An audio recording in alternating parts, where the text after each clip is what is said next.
Hello everyone, welcome back to my YouTube channel आओ सीखे शब्दों के अर्थ में। मेरे यूट्यूब चैनल पर आप सभी का हार्दिक स्वागत और अभिनंदन करती हूँ। तो हर रोज़ के लिए मैं आपके लिए कोई ना कोई टॉपिक ज़रूर लेके आती हूँ।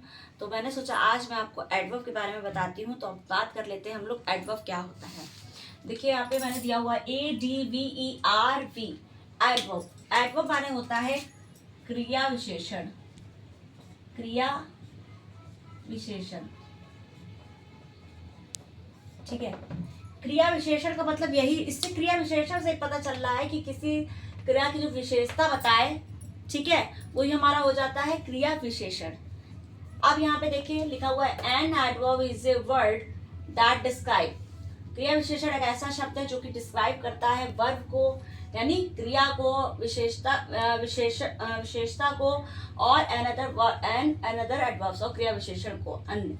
यानी कि एडवर्ब एक ऐसा है जो आपको ये बताता है कि कोई भी कार्य कैसे किया गया है, ठीक है, मतलब कि किस मैनर में किया, in what manner, how an action is done, okay, किस मैनर में किया गया, किस तरीके से किया गया है।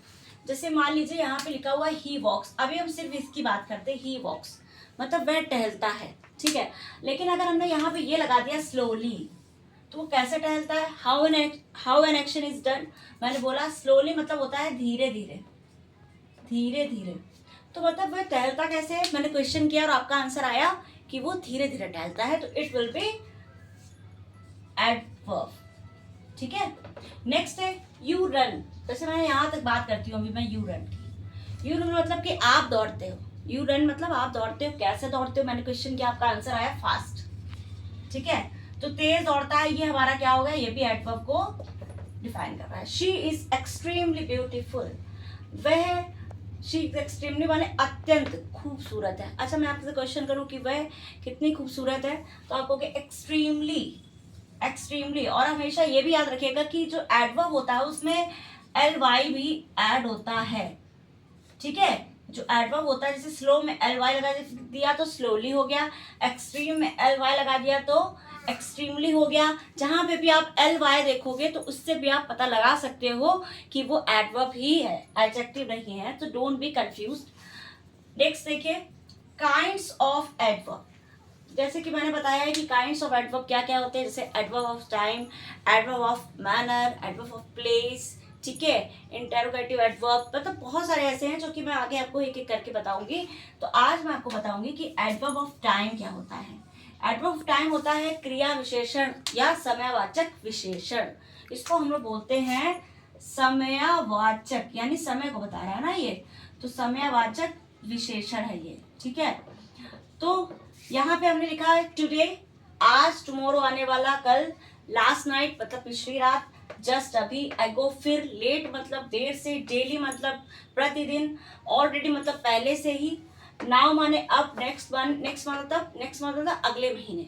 तो यहाँ पे आप जो भी मैंने यहाँ पे लिखा हुआ है ये टाइम को बता रहा है, आज, कल, परसों, नरसों, अगले महीने, अगले दिन।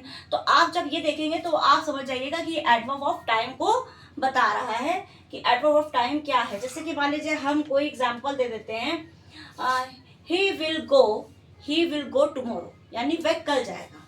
तो टुमारो यहाँ पे क्या हो जाएगा आपका एडवर्ब ऑफ टाइम, ठीक है। अगर मैंने ये कहा he gets up daily in the morning, he gets up daily in the morning, यानी वो रोज प्रतिदिन जल्दी उठ जाता है। तो यहाँ पे क्या हो जाएगा, डेली आपका क्या हो जाएगा एडवर्ब ऑफ टाइम। यानी ऐसे बहुत सारे एग्जाम्पल हैं जो आप उनसे समझ सकते हो कि ये टाइम को ही बता रहा है, समय की बात कर रहा है। तो एडवर्ब ऑफ टाइम हो गया। अब एडवर्ब ऑफ प्लेस में मैं आपको बताऊंगी नेक्स्ट वीडियो में। तो हमको बस इतना ध्यान रखना है, जो एडजेक्टिव होता है वो आपकी विशेषता बताता है कि आप कैसे हो, वो आपकी विशेषता बता रहा है। लेकिन आपने किस तरीके से काम किया है, आपका जो कोई एक्शन है वो कैसे डन हुआ है, वो हमारा होता है एडवर्ब। तो these are difference between adjectives and adverb. तो ठीक है दोस्तों, भी मुझे आशा है कि आप इतना सा समझ गए होंगे जितना मैंने आपको बताया है। मैं आपको बहुत ही धीरे धीरे चलती हूँ ताकि मैं इकट्ठा ना बताऊँ तो समझने में प्रॉब्लम होती है। तो हर रोज़ की तरह मैं आपके लिए 2 वर्ड्स जरूर लेके आती हूँ। मेरा आज का पहला वर्ड है कन्वर्सेशन, CONVERSATION। कन्वर्सेशन माने होता है बातचीत। और दूसरा आज का मेरा वर्ड है ज़ील, ZEAL, ZEAL माने होता है उत्साह। तो इन्हीं शब्दों के साथ मैं अपनी वाणी को विराम देती हूँ। नेक्स्ट वीडियो में फिर मिलेंगे काइंड्स ऑफ एट वर्क में। नमस्कार।